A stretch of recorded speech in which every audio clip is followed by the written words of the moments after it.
Oita, Cabin Resort as low as 6,999.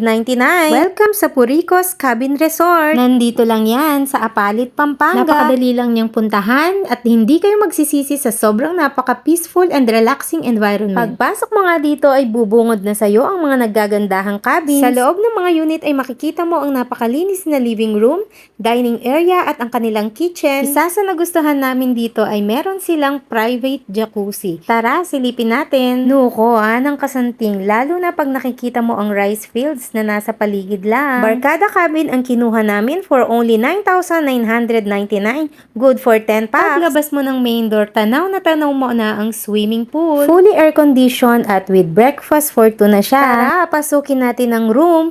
Kaya lang naunahan ako ng mga bata sa sobrang excited nilang makita. Meron na siyang 2 queen size bed at extra bed na 2 mattresses. Nuko, de nga anak, kukulamla, excited lang talaga. Kaya pumunta na kayo dito sa Puricos Cabin Resort, paniguradong mag-e-enjoy kayo kasama ng buong family. Oren na rin boys kung mag-enjoy nilang mag-jacuzzi. Hanapin nyo na din si Kuya JR ang kanilang human drone na napakabait. Mag-order na din kayo sa Kabalens Marinade sa napakasarap nilang barbecue. Sabayan mo na din ng siopaw ni Nanangs at puto cake ni Lucilia's Foodies. Oy ta, muli tanang agad. Pero promise, balikan mi yay ni. Dakal salamat!